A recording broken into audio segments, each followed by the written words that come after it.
सच्चिदानंद भगवान की, सनातन धर्म की।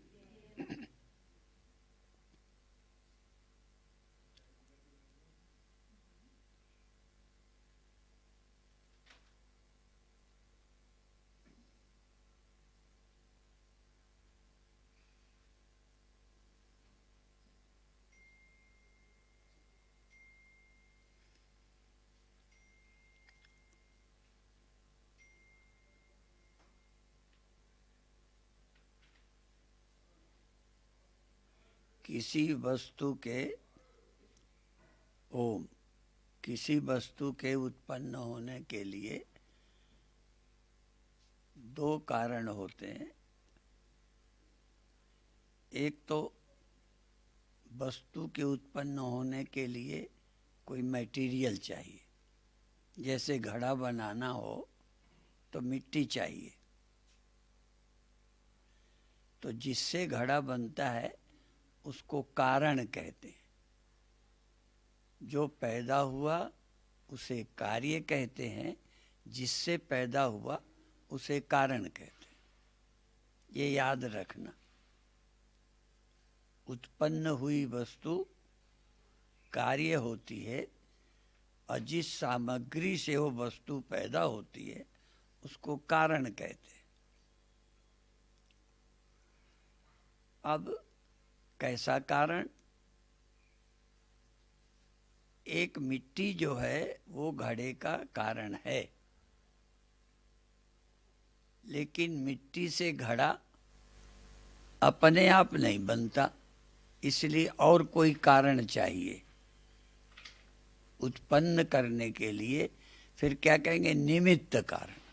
उपादान कारण तो है घड़े का मिट्टी, उपादान जिससे घड़ा बना, और निमित्त कारण है कुम्हार। यदि वो ना हो तो मिट्टी घड़ा नहीं बनेगी। तो दो कारण हो गए, उपादान कारण और निमित्त कारण। किसी चीज में लगा लो, रुई का कपड़ा बनना है तो रुई उपादान हो गई कपड़े का, लेकिन उसमें काटने वाला, बुनने वाला, सीने वाला तो कपड़ा बन जाएगा। तो उपादान कारण और निमित्त कारण, तो दो शब्द हैं, भिन्न निमित्त उपादान कारण। भिन्न निमित्त और उपादान। निमित्त माने जिसके द्वारा बनाया गया, और उपादान माने जिससे बनाया गया। जिससे बनाया गया उपादान कारण, जिसके द्वारा बनाया गया निमित्त कारण। तो घड़े का दो कारण है, भिन्न निमित्तोपादान है। भिन्न निमित्त कारण भी है और भिन्न उपादान कारण। भिन्न निमित्त उपादान, भिन्न निमित्त कारण और भिन्न उपादान कारण। तो एक शब्द हो गया। जब मैं अमेरिका गया तो एक अंग्रेजी से ट्रांसलेशन करता था, तो मैंने कहा, एक वाक्य बोला कि इसकी अंग्रेजी बनाओ। सृष्टि का अभिन्न निमित्तोपादान कारण परमात्मा है। ये सृष्टि का अभिन्न निमित्तोपादान कारण, घड़े का भिन्न निमित्तोपादान कारण। घड़े का भिन्न निमित्त कारण और भिन्न उपादान कारण माने अलग अलग है। निमित्त कारण और है, उपादान कारण कोई और है। बात समझ आ रही नहीं? इसी तरह कपड़े का उपादान कारण कोई और है, निमित्त कारण कोई और है। कहीं भी लगा लो तो भिन्न निमित्तोपादान कारण, भिन्न निमित्त और भिन्न उपादान, भिन्न निमित्तोपादान कारण। अब दूसरा शब्द मैं बोल रहा हूं, अभिन्न निमित्तोपादान कारण। सृष्टि का, इस सारे संसार का अभिन्न निमित्तोपादान कारण परमात्मा है। अभिन्न निमित्तोपादान कारण अर्थ क्या हुआ कि निमित्त कारण भी वही है और उपादान भी वही है। थोड़ा मिलता जुलता बता देते हैं, अभी है कठिन पर पहले बताएंगे। जैसे मकड़ी जाला बनाती है तो निमित्त कारण भी वही है, उपादान भी वही है। वही निकालती है और अपने से ही निकालती है और जाला बना देती है। तो जाले का निमित्त कारण भी मकड़ी, उपादान कारण भी। उससे और ज्यादा अच्छा है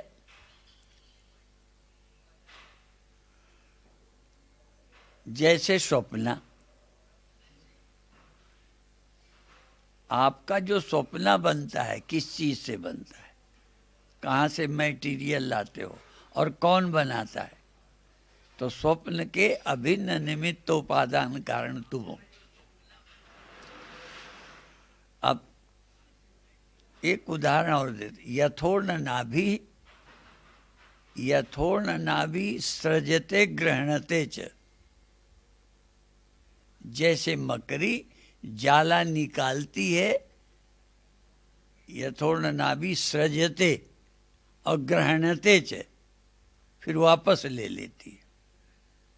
अपने से ही जाला निकालती है और आप ही निगल जाती है। यथोर्ण नाभि जैसे मकड़ी, और यथोर्ण नाभि सृजते ग्रहणते यथा पृथिव्याम औषधया संभवन्ति। जैसे पृथ्वी से पेड़ पौधे पैदा होते हैं, जीते हैं, अंत में पुराने होके, सूख होके, सड़ गल के फिर मिट्टी में मिल जाते हैं। यथोर्ण नाभि सृजते गृह्णते च यथा पृथिव्याम औषधया संभवन्ति। यथा शतः पुरुषात् केशलोमानि। जैसे मनुष्य से रोमे और बाल निकलते हैं। ये उदाहरण दिए, पूरे सही नहीं है पर दिए। अब आखिरी बात क्या कहना, ये सारा संसार इसी तरह से परमात्मा से हुआ है। इसके लिए मंत्र कौन सा है? यतो इमानि भूतानि जायन्ते। जिससे सारे प्राणी, यतो वा इमानि भूतानि, ये सारे भूत प्राणी जिससे पैदा हुए हैं। यतः जिससे, तो पैदा तो उससे हुए हैं, फिर पैदा किसने किए? यथोर्ण यतो वा इमानि भूतानि जायन्ते येन जातानि। उससे पैदा हुए हैं और उसी के द्वारा पैदा किए। यहाँ निमित्त कोई और नहीं आया कि परमात्मा से जगत बना पर बनाने वाला कोई और था। यतो वा इमानि भूतानि जायन्ते येन जातानि, जिसके द्वारा पैदा किए गए हैं। येन जातानि। फिर तीसरी बात कही जीवंती। कुम्हार घड़ा बनाता है, कुम्हार में फिर घड़ा नहीं रहता, वो अलग रहता है। ताजमहल बनाने वाला, बनवाने वाला दोनों नहीं है, पर ताजमहल है।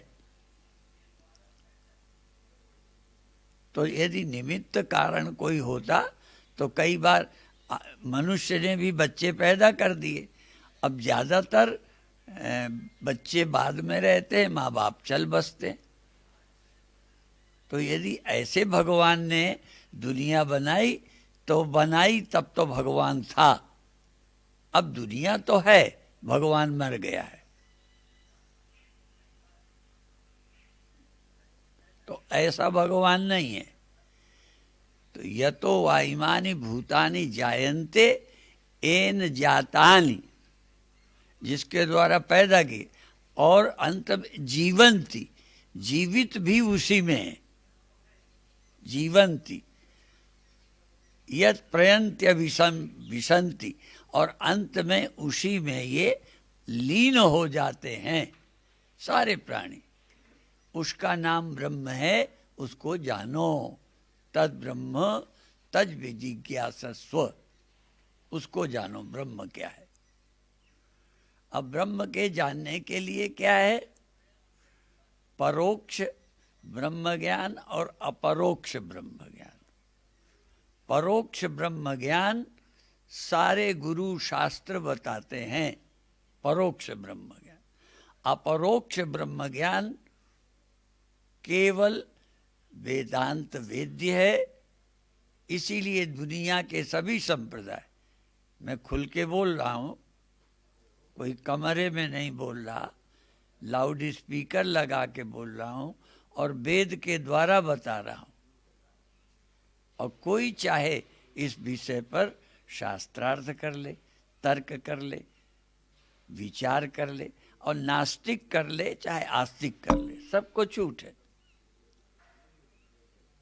तो ये सारा संसार जिससे पैदा हुआ, जिसने पैदा किया, जिसमें ये जीवित रहता है और उसी में अंत में लीन होता है, उसको ब्रह्म कहते हैं, उसको जानो। अब जानने की विधि दो हैं। पहले ये मानो कि कोई है, कोई जरूर है जिससे सब हुए हैं, कोई जरूर है जिसमें सब ये जीवित है, कोई जरूर है जिसमें सब लय हो जाते हैं। ये तो कोई हो गया। अब कल हमने एक बात कही थी, जो कल कही थी, आज थोड़ी कहेंगे, बाकी कल कहेंगे। थोड़ी आज क्या कहेंगे? कल कहा था कि ये सब तुम ही हो, सब तुम ही हो। तो ये कहा था कि बताएंगे। तो आज पहले इतना बताएंगे कि ये जिससे सब हुआ है, जिसमें सब है, उसे अभी हम भगवान भी नहीं कहते, ना कहो भगवान। जिससे सब संसार हुआ है, जिसने ये सब संसार पैदा किया है, जिसमें सब संसार रहता है, अंत में जिसमें संसार लीन हो जाता है, उसका नाम परमात्मा है, ब्रह्म है, उसको जानो। और ये सब मान लेंगे। इसके लिए मुसलमान भी मानेगा, क्रिश्चियन भी मानेगा, उसका नाम कोई ब्रह्म कहे चाहे कोई और कह दे। यहाँ तक प्रकृतिवादी भी ये मानेंगे। ऐसा नहीं है कि हिंदुस्तान का बनाने वाला ईश्वर अलग है, अमेरिका के बनाने वाला अलग है, मनुष्यों को पैदा करने वाला और कोई है, घोड़े गधों को पैदा करने वाला कोई और है। जैसे दुनिया में गधों का बाप गधा होता है, बकरियों का बाप बकरा होता है, सुअरों का अलग होता है, सबके बाप अलग अलग हैं, क्योंकि अलग अलग तरह के। लेकिन ये अलग अलग तरह की सृष्टि, पशु पक्षी मनुष्य कीड़े मकोड़े, सबका कारण पिता एक है, विचित्र पिता है। और दुनिया का कोई पिता पैदा करने के बाद थोड़े दिन के बाद वो बच्चा स्वतंत्र हो जाता है। माँ बाप पर बच्चा निर्भर नहीं रहता। अधिकतर तो माँ बाप फिर नहीं रहते पर बेटा रहता है, फिर वो बेटा पैदा करता है, फिर वो मर जाता है, उसके बेटे रहते हैं, फिर वो मर जाते हैं, उसके बेटे रहते हैं। अब देखो आज जो दुनिया है, आप लोग ईमानदारी से सोचो, जितने आप हो, आपके कभी पिता और बाबा थे कि नहीं? पिता थे कि नहीं? और कई के पिता चलो अभी है। अब मैं पूछता हूँ, पिता के भी पिता रहे होंगे कि नहीं? अब वो हैं कि नहीं, ये दूसरा विषय हो। कई के चलो बाबा भी होंगे, आपके पिता, आपके पिता के पिता। अब पिता के पिता के पिता भी होंगे कि आपके पिता के पिता माने बाबा बिना पिता के हुए थे?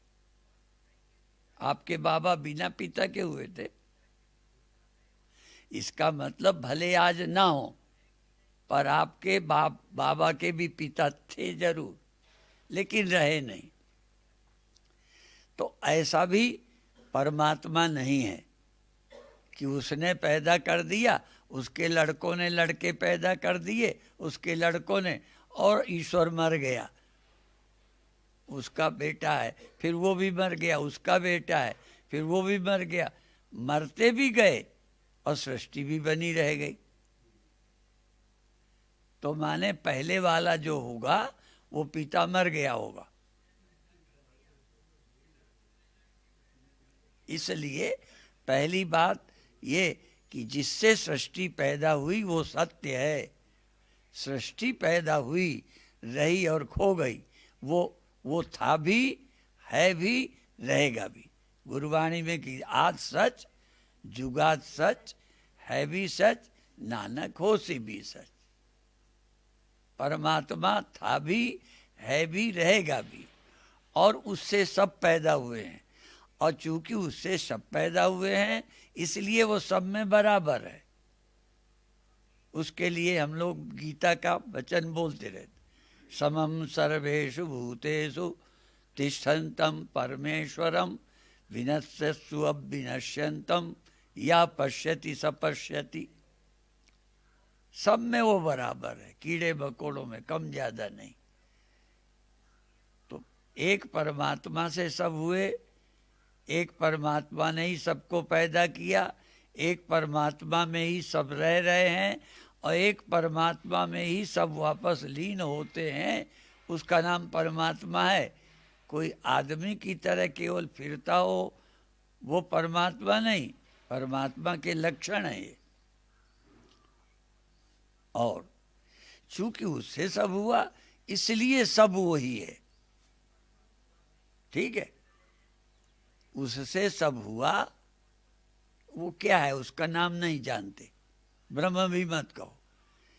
उससे सब कुछ हुआ, उसमें सब कुछ है, वो इन सब में है, ये सब उसी में लीन होते हैं, और ये सब वही है। भागवत का भी एक श्लोक है, आमेवा समेवाग्रे यच्चान्यत् सत्सत्परम। पहले एक ही था, उसी से सब हुआ है, जो सत असत है सब उसी से है, और जो अंत में बचेगा वो भी वही होगा। मूल परमात्मा का विषय, तो उसी से सब हुआ, वही सब कुछ है। ठीक है, ये पहले पढ़ो, सोचो, तर्क करो, बुद्धि लगाओ, जिससे ये सब हुआ, जिसने सब पैदा किया, जिसमें ये सब है, जिसमें सब लीन हो जाता है। तो जब उसी से हुआ, उसी में लीन, तो ये सब वही तो है। इसलिए ये तो सब सिया राममय, तो ये मान वही सब में है, वही सब कुछ है। और कल हमने क्या कहा था बताएंगे? नहीं, ये नहीं कहा था, ये कहा था सब तुम ही हो। तो अब फिर छोड़ देंगे, यहाँ तक आज कह दिया उससे सब हुआ है, उसी में सब है, उसी ने सबको पैदा किया, वही में रह कर ये उसी में लीन, या ये सब वही है, ये सब वही है, ये आज बताते। सब तुम ही हो कल बताएंगे। ठीक है, इतना कहकर आज समाप्त करते हैं। ओम शांति शांति शांति। और जब तक ये नहीं जानोगे ना, जब तक ये नहीं जानोगे वही सब कुछ है, ये परोक्ष ब्रह्म ज्ञान है।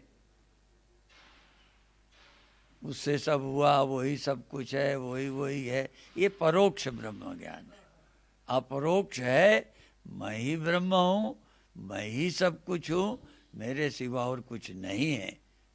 तो ये विषय कल स्पष्ट करेंगे।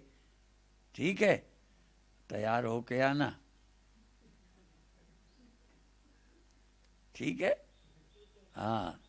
और इतना समझने के लिए बहुत धैर्य बुद्धि चाहिए, और समझने के बाद वो ऐसा लगता रहे जैसे भले ये रहे ना रहे दे, पर ये मैं हूँ, मैं चलता हूँ, मैं बैठा हूँ, मैं खाता हूँ, मैं बोलता हूँ, माने इसमें मैंपन आपका पक्का है। सब मैं हूं ये मन में पक्का नहीं है। और परमात्मा है ये भी कई को पक्का है, पर सब परमात्मा ही है ये भी पक्का नहीं है। परमात्मा है ये तो सब मानते हैं, उसी ने सब पैदा किया है, उसकी कृपा से सब चल रहा है, पर ये सब वही है ये भी पक्का नहीं है। पहले ये पक्का हो कि उसी ने पैदा किया है, वही सब कुछ है और कोई नहीं है। फिर आखिर में ये पक्का होगा कि मैं सब कुछ हूँ। तो इसके लिए अब फुर्सत में है, कोरोना में कोई काम तो है नहीं, तो अपन बैठे बैठे यही करेंगे। ओम शांति शांति शांति।